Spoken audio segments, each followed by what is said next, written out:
Olá, meus caros irmãos e amigos.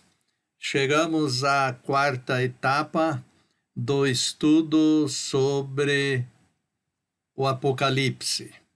Um livro fascinante que nós estamos estudando. Já apresentamos a visão geral do livro em apresentações anteriores. E hoje vamos retornar ao capítulo 1 para juntos analisarmos alguns detalhes deste capítulo 1. E nós podemos ler esse texto juntos em voz alta.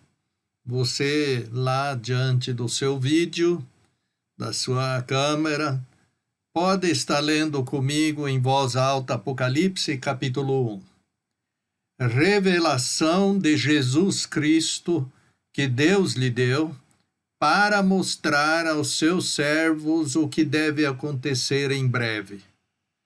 E comunicou-a, enviando-a por intermédio de seu anjo ao seu servo João, que testificou da palavra de Deus e do testemunho de Jesus Cristo, bem como de tudo quanto viu. Bem-aventurado quem lê, e os que ouvem as palavras desta profecia e guardam o que nela está escrito, porque o tempo está próximo. João, às 7 igrejas que estão na Ásia. Graça a vocês e paz daquele que é, e que era, e que há de vir, e dos 7 Espíritos que estão diante do seu trono, e de Jesus Cristo, a testemunha fiel, o primogênito dentre os mortos e o comandante dos reis da terra.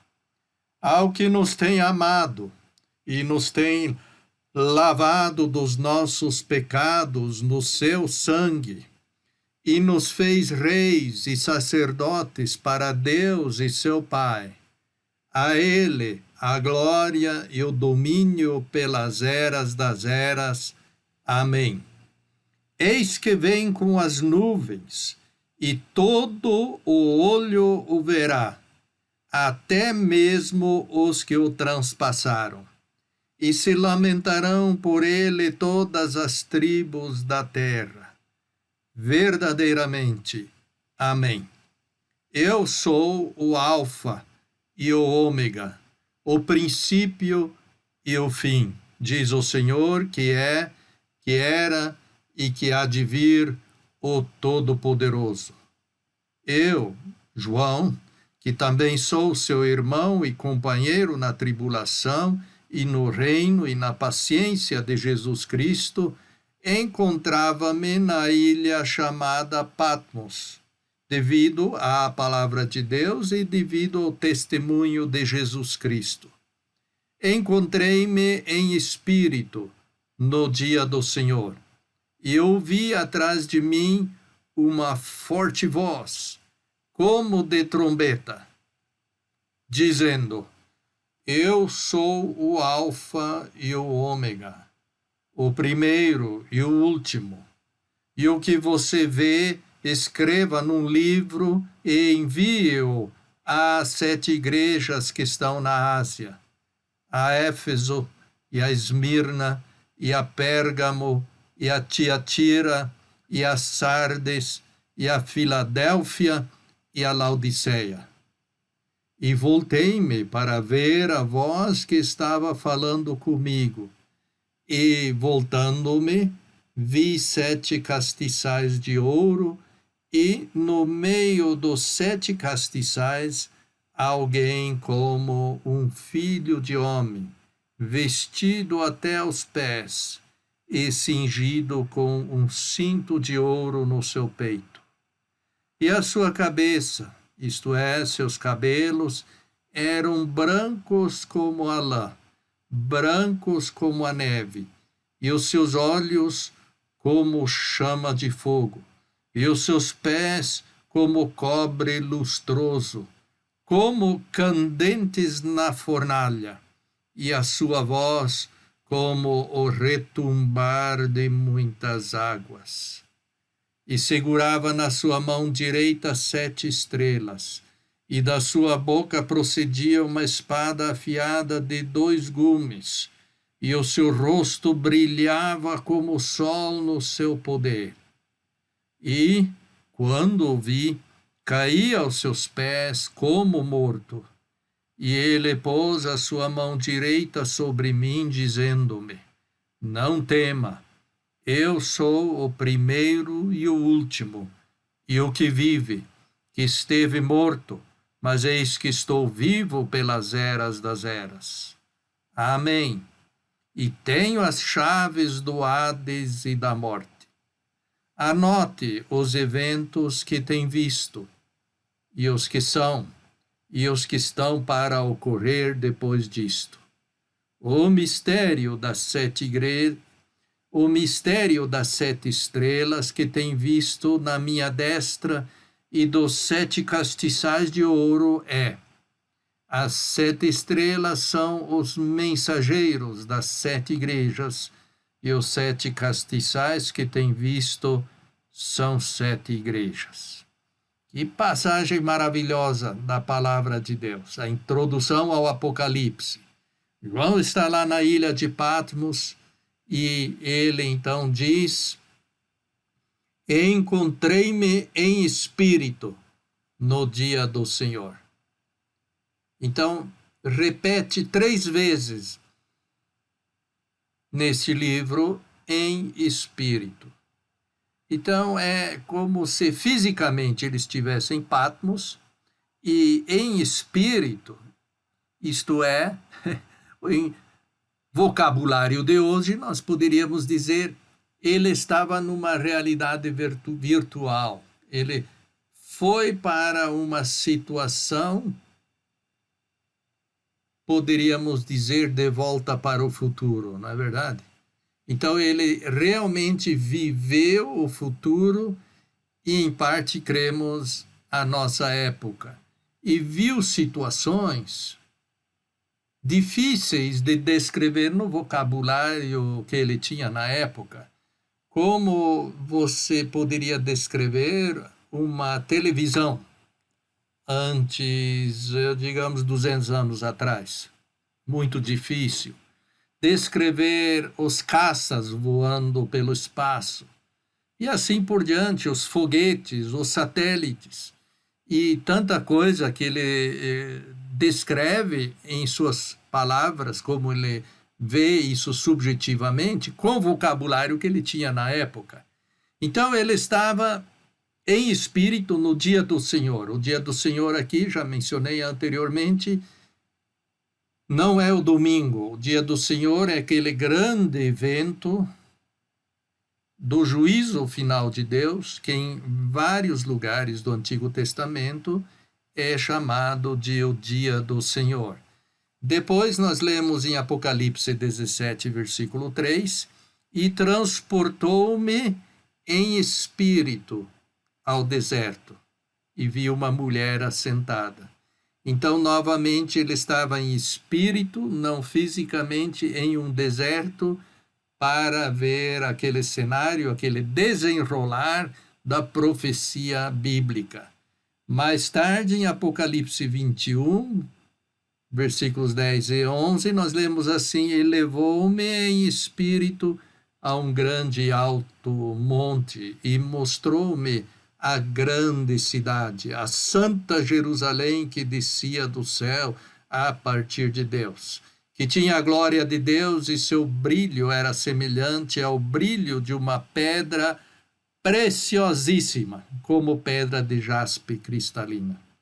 Então, ele, novamente em espírito, está sobre um grande e alto monte e enxerga a futura capital do céu, a Santa Jerusalém. Quem não gostaria de ver essa Santa Jerusalém? Então, a questão é, ele está vivendo uma realidade, não é? Uma realidade que nós estamos observando maravilhosamente nesta descrição aqui de Apocalipse. Vamos levar a imagem novamente para o lugar certo. Então, aí ele mostra aqui, se nós olharmos no mapa, vamos ver.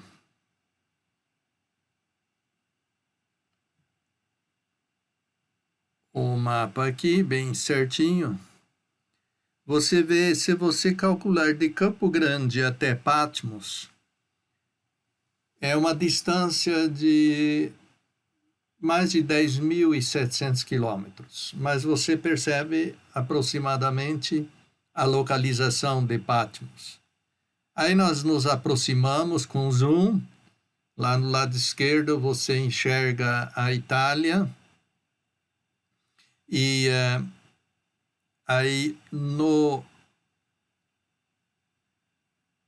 meio da imagem está a cidade de Éfeso. E logo do lado esquerdo, um pouco para dentro do mar, fica a ilha de Patmos, Jerusalém mais à direita, embaixo, e o Egito lá ao sul. Lá naquela região está o apóstolo João, provavelmente recluso devido à situação em que ele se encontrava. Muito bem, ele então descreve, notem aqui a ilha, Patmos, sobre Éfeso. Ele manda uma carta para Éfeso, uma carta para Esmirna, Pérgamo, Tiatira, Sardes, Filadélfia e Laodiceia. O que você acha? Ele mandou uma carta para todos eles ou ele mandou um livro para cada um deles? Então, note aqui algo muito interessante quanto à disseminação de manuscritos na época, né? Muito provavelmente, o livro de Apocalipse tinha 7 autógrafos originais. A suposição do Dr. Wilbur Pickering, que é a maior autoridade do assunto de manuscritos. Aqui, então, foram escritas as cartas. Se você agora fosse fazer o trajeto hoje de Patmos até Éfeso, note que você teria que pegar navios e caminhar a pé e chegar lá a 192 quilômetros. Assim, não é tão distante, mas é uma distância razoável. E ali está esse grande apóstolo que escreveu o livro de João, escreveu 3 cartas, 1ª, 2ª, 3ª João.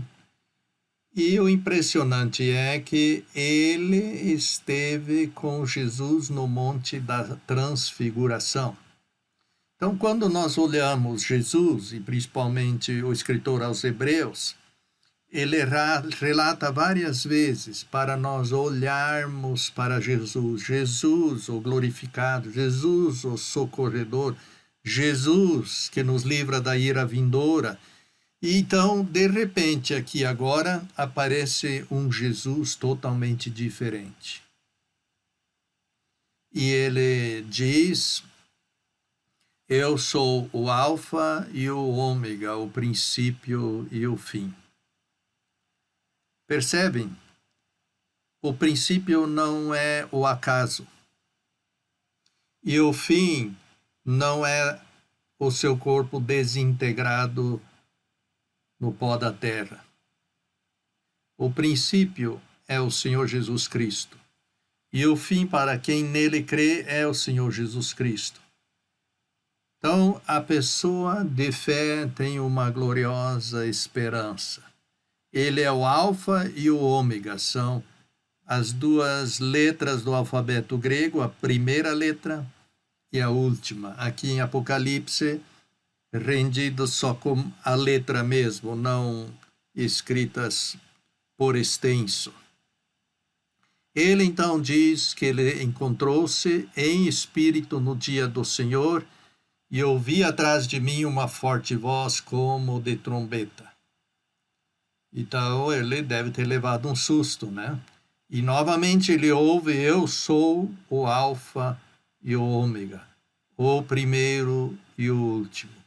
E que você vê, escreva num livro e envie-o às 7 igrejas que estão na Ásia. É maravilhoso. Ele recebe a ordem de escrever um livro. Frequentemente as pessoas dizem que ninguém recebeu ordem depois de Jesus, ou mesmo de Jesus, de escrever um livro. Mentira. Aqui está claramente a ordem para escrever um livro. Há 7 igrejas que estão na Ásia. Não é a Ásia que nós conhecemos hoje, mas havia uma província daquela época que se chamava Ásia. E ele então voltou-se para ver quem estava falando com ele, e quando ele se voltou, ele viu 7 castiçais de ouro. Então ele teve uma visão maravilhosa, não que esta imagem represente exatamente esta visão, mas tem alguns detalhes aqui que estão corretos. Ele primeiro enxerga os 7 castiçais.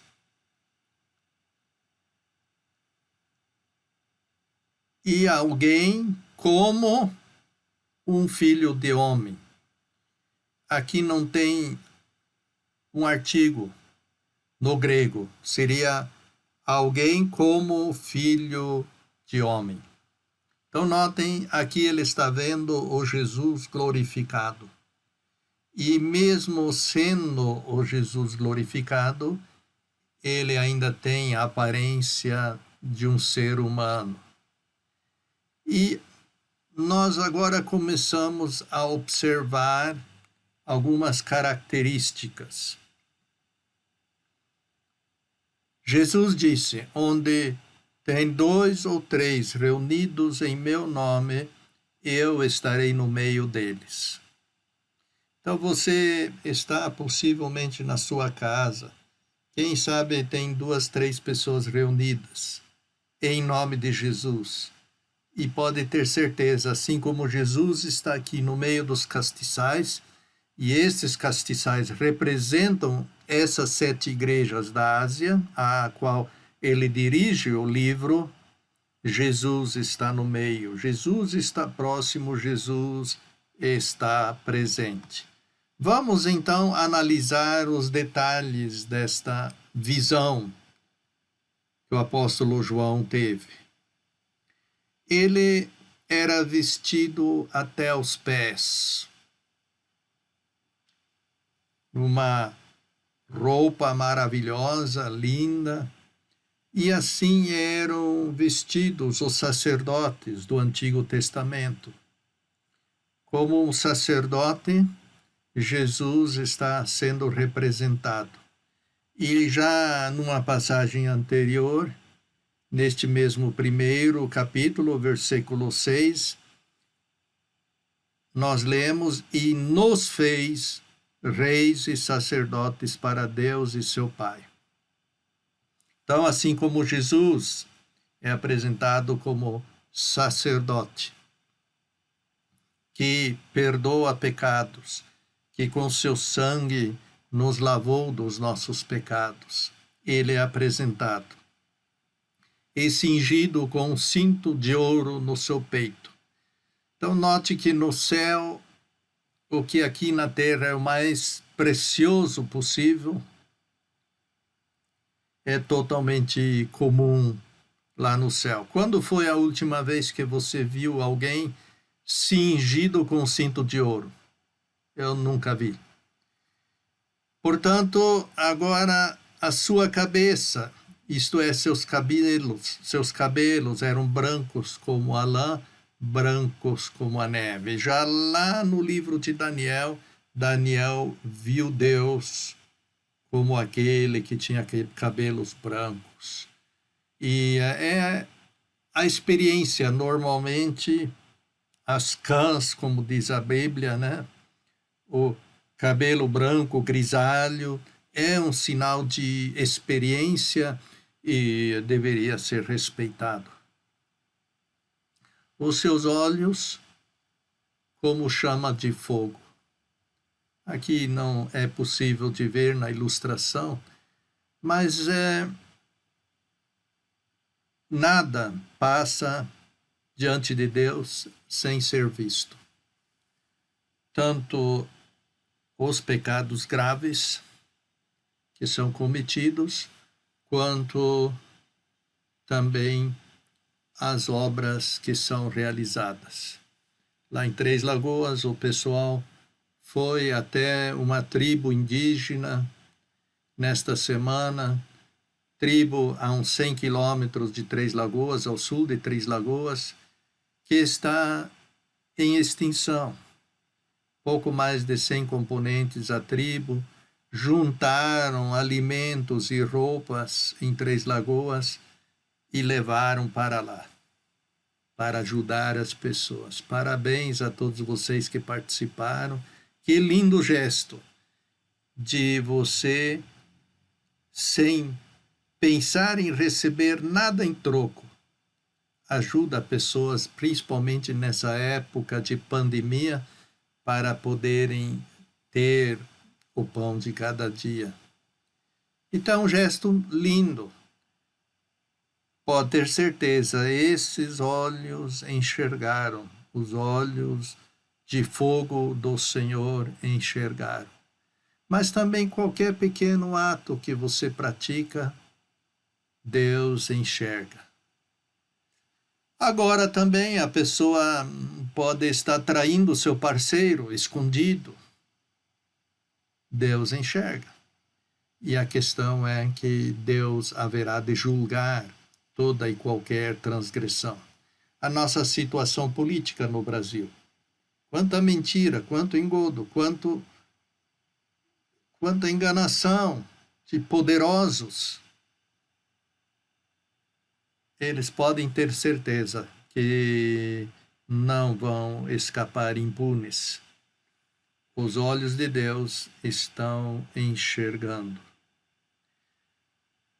Mas você percebeu que lá quando Jesus estava em Jericó, tinha um homem riquíssimo, de pequena estatura, Zaqueu, que queria ver Jesus. E para fazê-lo, ele subiu numa árvore. Agora, imagine, né? Quem sabe hoje em dia seria um milionário sentado numa árvore para poder ver Jesus, porque ele era pequeno. E Jesus passa por lá. E o impressionante, Jesus para diante da árvore, olha para Zaqueu e o chama por nome. Zaqueu, desce depressa. Jesus sabe o nome de todas as pessoas e se interessa pela situação em que a pessoa se encontra. Então não pense que Jesus não sabe e não conhece a sua realidade.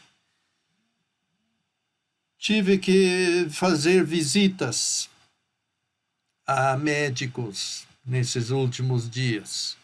E então eu me impressionei com os aparelhos que esses médicos têm hoje em dia, né? Ele pega um aparelhinho e ele enxerga dentro da sua barriga. Aí ele falou, o senhor não tem cálculos renais. Me acalmou bastante, porque tem pessoas que quase desmaiam com esses cálculos renais. Ele enxergou dentro da minha... Como você poderia imaginar isso uns 50 anos atrás? Então até o ser humano é capaz de olhar para dentro da pessoa.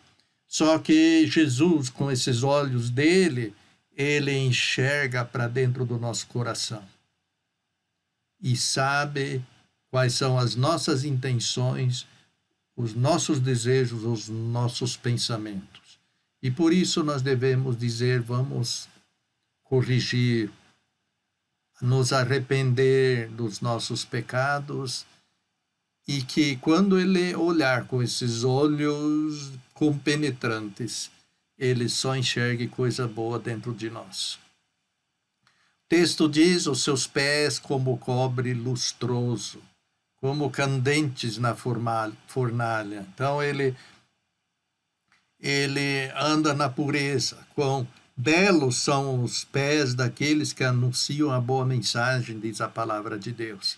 Então nós levamos a boa mensagem para as pessoas. E segurava na sua mão direita 7 estrelas. E mais tarde nós lemos que essas 7 estrelas são os mensageiros das 7 igrejas. Algumas traduções dizem são os 7 anjos. A palavra no grego pode ser traduzida com a mesma palavra, só que sendo que lá em Apocalipse 2, ele conclama a essa pessoa se arrepender, é evidente que está falando do líder da igreja. Então notem que o líder da igreja tem um tratamento VIP da parte do Senhor Jesus Cristo. Ele está na sua mão direita. Da sua boca procedia uma espada afiada de 2 gumes. A palavra de Deus é cortante, ela penetra, ela nos divide as intenções e os desejos dos corações. Alguém disse que os 2 gumes são, por um lado, a lei e, por outro lado, a graça. Então, a lei é dura e ela é cortante para mostrar o nosso pecado. Por outro lado, a graça, ela nos tira do nosso pecado e nos salva da nossa perdição. Outros falaram que um gume é usado para a condenação do ímpio, do pecador, e o outro gume é exatamente para revelar o coração do justo, do salvo. Seu rosto brilhava como o sol no seu poder. Pureza perfeita e completa. E quando o vi, caí aos seus pés como morto, diz João. E ele pôs a sua mão direita sobre mim, dizendo-me, não tema, eu sou o primeiro e o último. E o que vive, que esteve morto, mas eis que estou vivo pelas eras das eras. E tenho as chaves do Hades e da morte. Que Deus maravilhoso, não somente o primeiro e o último, mas ele é o vivo. É o único que dá vida. Jesus disse, eu sou a ressurreição e a vida. Quem crê em mim, ainda que morra, viverá. Que filósofo pode falar isso de si mesmo? Que governante pode falar isso de si mesmo? Que líder religioso de qualquer religião que exista pode ter falado isso dele mesmo? Ninguém. Só existe um verdadeiro e genuíno, o Senhor Jesus Cristo. Ele é o que esteve morto, morreu para nos salvar e agora está vivo pelas eras das eras. Você não tem condições de matar a Deus. Deus vive, ele viverá para sempre. O problema aqui é que ele tem as chaves do Hades e da morte. Não é o diabo que tem a chave do inferno. É o Senhor Jesus Cristo.